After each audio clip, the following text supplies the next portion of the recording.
दोस्तों, आपका एक बार फिर से स्वागत है। मैं उम्मीद करता हूँ आप लोग का नया साल अच्छा जा रहा होगा।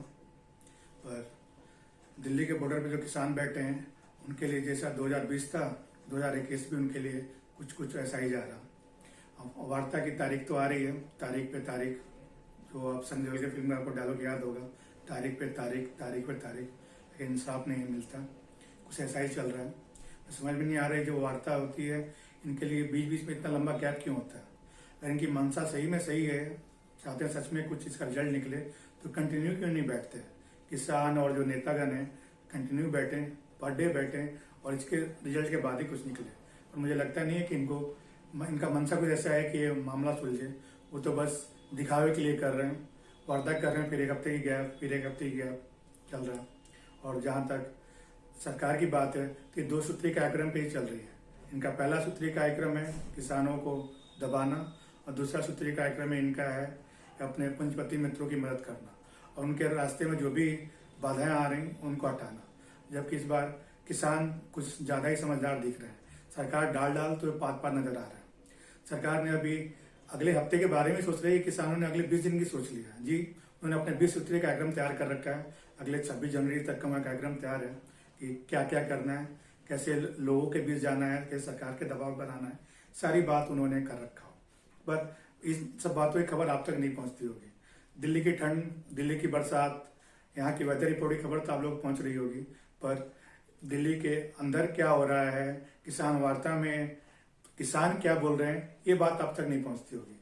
हाँ, सरकार की बातें जरूर पहुंच रही होगी आपके पास में। सरकार बड़े दिल से आ रही है, बात कर रही है, किसान जो है इनका हटा रहे हैं। सच तो ये है कि आपको आदत सी बन गई है प्रजा बनने की। आप तो नागरिक बनना चाहते ही नहीं। आपको ये लग रहा है किसान जो है अपने एमएसपी और 3 काले कानून के लड़ रहे हैं। जी नहीं, इस लड़ाई के साथ साथ ये नागरिकता की लड़ाई भी लड़ रहे हैं, जो कि आप लोग खो चुके हैं।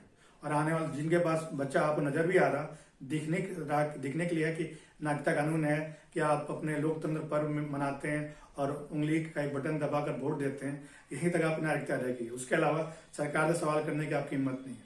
आज जब किसान सरकार से सवाल कर रहे हैं तो इसके साथ में कोई खड़ा नजर नहीं आ रहा। बस पंजाब हरियाणा का किसान आंदोलन बना के रख दिया गया है सरकार ने और मीडिया ने, और आप भी इसी में खड़े नजर आ रहे हैं। आपने एक खबर, आज आपके पास एक खबर और भी नहीं पहुंची होगी कि जो दिल्ली से मेरठ के बीच में सुरंग बनाने का जो चल रहा था, ठेका था, उस चाइनीज कंपनी को दे दिया गया पीछे दरवाजे से। इसमें इंडियन की कंपनियां भी थी, इसमें उन्होंने कॉन्ट्रैक्ट भरे हुए थे, लेकिन लास्ट में जो ठेका मिला चीनी कंपनी को मिला। लेकिन आप लोग तो भाई प्रजा हैं, नागरिक तो है नहीं, आज तो सवाल करेंगे। आप वो दिन तो भूल ही गए होंगे जबकि सरकार ने चाइनीज सामानों का बहिष्कार कहा था। आप लोगों ने, कई लोगों ने अपने टीवी तोड़ दिए थे, मोबाइल तोड़ दिए थे। अब आप क्या तोड़ेंगे, आप खुद ही सोचिए। सवाल तो आपसे होगा नहीं, क्योंकि प्रजा को तो यह हक बनता ही नहीं है सवाल करने का। यह हक नागरिकों के लिए है, प्रजा के लिए नहीं है। नागरिक किसान नजर आ रहे हैं। किसान अपने संविधान की लड़ाई लड़ रहे हैं, साथ साथ अपनी जो 3 काले कानून जो सरकार के खिलाफ जो लड़ रहे हैं, वो सब कुछ दिख रहा है। किसान का जो 20 सूत्री कार्यक्रम है, इसके बारे में तो किसान नेताओं ने बता ही दिया। संक्षेप में मैं आपको बता देता हूँ कि 6 तारीख से अगले 26 तारीख यानी गणतंत्र दिवस के दिन तक इन्होंने अपना कार्यक्रम बना रहे हैं, कैसे क्या करना है। अब 26 जनवरी को आप देखेंगे परेड में किसान भी आने की कोशिश कर रहे हैं। उन्होंने बोल रखा है कि अपनी ट्रैक्टर लेकर अपना प्रदर्शन करेंगे। कहा तो ये जाता है कि 26 जनवरी हो या फिर 15 अगस्त के दिन जो परेड होते हैं उसमें अपने शक्ति का प्रदर्शन किया जाता है। और इस देश के आन बान और शान तो किसान हैं, तो ऐसे में वो प्रदर्शन करना चाहते हैं, तो उनको रोका क्यों जा रहा है। आपको कई लोगों को लग रहा होगा कि नहीं ऐसा नहीं होगा, तो ये 2 तस्वीरें आपको मैं दिखा देता हूँ। एक तो ये वीडियो है 3 तारीख की रात का है, जबकि आपको पता है कि 4 तारीख को किसान के साथ वार्ता होना है। हरियाणा सरकार रात के अंधेरे में, ठंड में, जबकि बारिश हो रही है, ओले गिर रहे हैं, किसानों पे अश्रु गैस बरसा रही है। आप पहले ये वीडियो देखिए, फिर मैं आपको दूसरा एक दिखाता हूँ।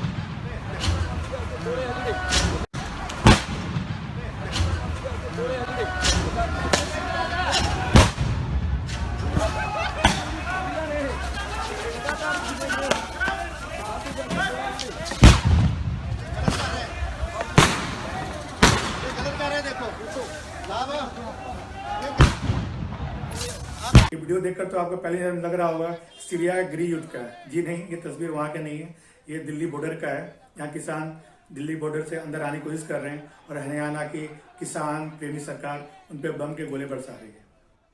इस वीडियो में आपने देखा होगा बिल्कुल अंधेरा है, पर बीच बीच में लाइट रोशनी में कुछ किसान दिखते हैं। जब अश्रु बम के गोले गिरते हैं, उनके धमाके, उनकी लाइट के बीच में कुछ आवाजें भी आपको सुनाई देती होगी। ये ऐसा क्यों हो रहा है, जबकि सरकार तो बात करने की मूड में है। सरकार चाहती है कि ये मामला सुलझे, उसके एक दिन पहले किसानों पर ऐसी बर्बरता क्यों की जा रही है। अब दूसरी एक तस्वीर और भी देख लीजिए। किसान नेता राकेश टिकैत और पीयूष गोयल के बीच की वार्ता क्या है। वो पिछले वार्ता के दिन ये वीडियो वायरल हुआ था, जिसमें पीयूष गोयल राकेश टिकैत को धमका रहे हैं कि हमारी जबान मत खुलाओ। अब देखिए एक वीडियो, ये वाली वीडियो से बात करते हैं। वो वहाँ पे आया ट्रैक्टर लेकर, जो मैं तुमको जैनवन संगठन से मुलाकात करा देता हूँ, फिर एक हमारा वहाँ पे आया। वैसे तो फिर आप लोग के भी 40 के संगठन की सूचियाँ सब है, ज्यादा मुंबई खुलवा ये तो हमारे पास भी एक सूचिया। ये जो तस्वीर आप देख रहे हैं, ये हरियाणा के डिप्टी सीएम दुष्यंत चौटाला हैं, एयरपोर्ट से बाहर आ रहे हैं। इनकी मास्क पहनी हुई तस्वीर है, काफी वायरल हुई है। ये गुजरात में छुट्टी मना रहे हैं। छुट्टी भी क्यों ना मनाएं, किसान जब सड़क पे हो तो हरियाणा के डिप्टी सीएम को छुट्टी तो मनाना ही चाहिए। और एक और तस्वीर आपके सामने है, ये देखिए। ये तस्वीर इनके पिताश्री का है, अजय चौटाला का, जो कि गोवा में गोपाल कांडा के साथ छुट्टी मना रहे हैं। जी अभी इनको 10 साल का सजा हो रखा है, लेकिन अभी फिलहाल पैरोल पे बाहर है ये, और गोवा में मस्ती कर रहे हैं। आपको याद ही होगा जब दुष्यंत चौटाला ने खट्टर सरकार को समर्थन देने का वादा किया था, तभी अजय चौटाला पैरोल पे बाहर आ गए थे। और जो ये शपथ जब ले रहे थे तो उनके पिताश्री उनके सामने बैठे हुए थे। अब आपको इससे अंदाजा लगा रहा होगा कि बेचारे ये डिप्टी सीएम साहब किस धर्म संकट में है, या फिर ये अपने पिता संकट में किसान विरोधी नजर आ रहे हैं। आजकल किसानों के नाम पर वोट लेकर सत्ता में आए थे, और अब किसान विरोधी जो खट्टर सरकार है उसकी गोदी में बैठे हुए हैं, क्योंकि पिता संकट है इनके सामने। तो ऐसी तस्वीरें आनी जरूरी है। और यही दुष्यंत चौटाला हैं जो कि किसानों के समर्थन में एक समय ट्रैक्टर लेकर संसद पहुंच गए थे। अब तक किसान और सरकार के बीच में जो भी वार्ता हुई है, उससे कुछ रिजल्ट तो सामने नहीं आया। इसे देखकर ये लगता है सरकार की मनसा ही नहीं है कि कुछ ऐसा हो।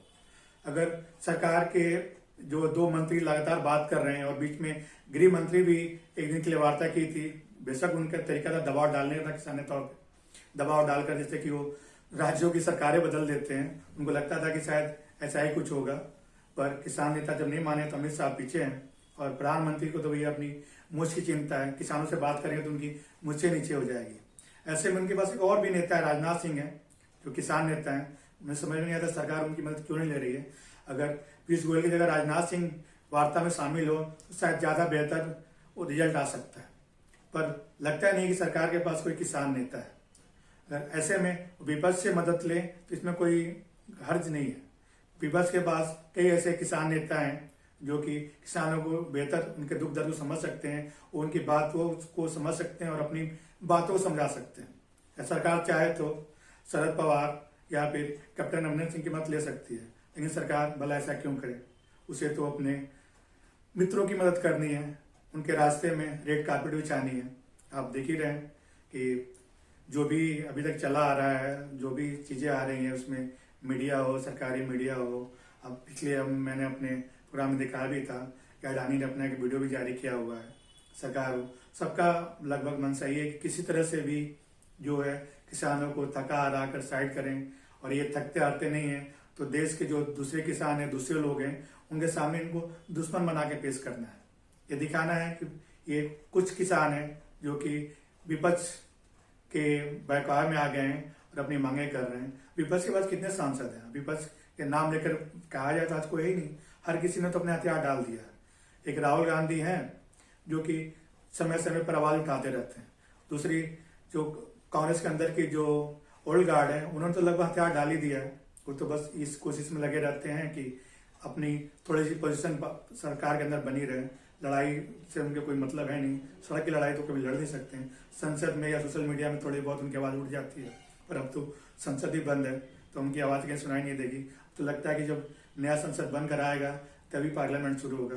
जब मैं ये वीडियो बना रहा हूँ, बाहर बीच बीच में बिजली कड़कने की आवाज आ रही है और लगातार बारिश हो रही है। उम्मीद मैं यही करता हूँ जो आप लोगों ने झूठी देशभक्ति का चश्मा पहन रखा है, इस बारिश के पानी के बूंदों से वो धुल जाए। नहीं तो आज जो आप प्रजा बने हुए हैं, आपको लग रहा है प्रजा बन के आप खुश हैं, तो आने वाला समय मुझे लगता है कि आप अपनी नागरिकता भी गंवा देंगे। क्योंकि आपको पता ही है कि पिछले चुनाव में अमित शाह जी ने क्या कहा था कि इस बार हम जीत गए तो अगले 50 साल से हमें सत्ता से कोई बाहर नहीं करेगा। अब तो लगता है कि आप जो अपना मान रहे हैं कि आप एक मतदान कर देने से ही आपकी नागरिकता काम है, तो जान लीजिए आने वाले समय में यही हो सकता है कि आपकी इसकी भी जरूरत ना पड़े। आज किसान आंदोलन कमजोर इसलिए पड़ रहा है क्योंकि आपके साथ खड़े नहीं है। इस किसान को दिखा दिया जा रहा है कि माँ जी हरियाणा और पंजाब के किसान है, बाकी किसानों को तो इनसे कट कर दूर कर दिया गया। आपको इनको नकली किसान साबित करने की, खालिस्तानी किसान और कांग्रेसी किसान साबित करने की कोशिश की जा रही है। आज जब दिल्ली में ठंड हो रही है, बारिश हो रही है, तो आपको पता चल गया आएगा कौन असली और कौन नकली किसान है। जो नकली किसान पिछले दिनों आए थे, दिल्ली में आए थे, कृषि मंत्री से मिले थे और अपना मांग पत्र देकर चले गए थे, अब वो किसान कहीं दिख नहीं रहा। किसान कल गमछा बांध के कोई किसान नहीं बन जाता। इन मौसम में जो दिल्ली के बॉर्डर पर बैठे हुए वो असली किसान है। आज आप कहीं भी देख लीजिए, आपको नकली किसान नजर नहीं आएंगे। 3 काले कानून को लेकर सरकार जो अब तक अड़ियल रुख अपनाए हुए हैं, इसके लिए जिम्मेवार आप लोग भी हैं। आपने तो कहानी सुनी होगी कि लकड़ी के जो काटता है कुल्हाड़ी, उसके अंदर जो बेत लगा होता है वो भी लकड़ी का होता है। अगर बेत ना हो तो कुल्हाड़ी की मजाल नहीं है जो कि लकड़ी के पेड़ वो काट सके।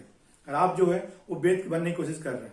सरकार तो कोशिश कर ही रही है और सरकारी मीडिया किसानों को अलग थलग कर दिया जाए। ये आंदोलन महज हरियाणा पंजाब का बनकर रह गया है और आपकी भी सहभागिता इसमें काफी कम है। यही वजह है कि सरकार को लग रहा है कि इसमें तो कोई है ही नहीं है, आम जनता का समर्थन नहीं है, कुछ किसान है, इनको दबा दिया जाएगा। पहले तो कोशिश ये की जा रही है कि वार्ता करें, हर हफ्ते 10 दिन पर उनको बुलाते रहें और वार्ता करते रहें, वो थका के उनको, और दूसरी मीडिया में इस तरह से आप बना दें कि जो कि सरकार चाह रही है कि वार्ता सफल हो, इनकी मांगे मान लें, पर किसान अड़ियल रवैया अपनाए हुए हैं। सरकार की पहली कोशिश यही है और दूसरी कोशिश आप दमन दिख ही रहे, इनका दमन भी जारी है, पर किसान अब रुकने वाले नहीं है। किसान आपने देख रखा होगा 26 जनवरी तक उन्होंने अपना पूरा कार्यक्रम बना रखा है। वो आपके बीच आने वाले हैं, अपनी बातों को समझाने वाले हैं और साथ ही ट्रैक्टर रैली निकालने वाले हैं। अब उस दिन पता चल जाएगा कि जब ये तिरंगा का झंडा लेकर किसान दिल्ली में घुसने की कोशिश करेंगे तो सरकार उन पे आंसू बम गिराती है, लाठी चलाती है, वाटर कैनन से पानी बरसाती है या गोली चलाती है। ये तिरंगा लेकर तो आप हम में से कई लोगों ने देखे नहीं होंगे और हम शायद आपके दादा वगैरह ने देखा होगा 1942 का आंदोलन को। बस ये सड़क पर बैठे हुए कई इसमें 70-80 साल के बुजुर्ग किसान हैं जिन्होंने 1942 का आंदोलन भी देखा है। अब आप हो सकता है 26 जनवरी को आपको वो तस्वीर दोबारा दिख कर आए, क्योंकि किसान तो पीछे हटने वाले नहीं है और सरकार जिस तरह से अड़ियल रुख अपना रखा है उसने और दमन की जो तस्वीरें सामने आ रही है, सरकार भी अपनी दमन नीति पूरी तरह से अपनाएगी। 26 जनवरी कब देखते हैं उस दिन क्या तस्वीरें निकल कर सामने आती है।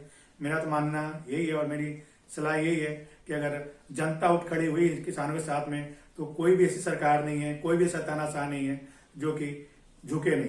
तो जब तक आप नहीं उठ खड़े होंगे, आप आवाज नहीं उठाएंगे, कम से कम सोशल मीडिया में तो आवाज उठा रही है, आपकी आवाज किसानों की आवाज से जब मिलेगी, जुड़ेगी, तभी सरकार झुकेगी। नहीं तो ये आंदोलन सिर्फ चलता रहेगा, किसान यूं ही मरते रहेंगे और पुलिस की जाति बर्बरता जारी रहेगी।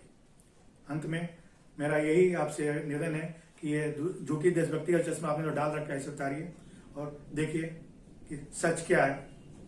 नमस्कार।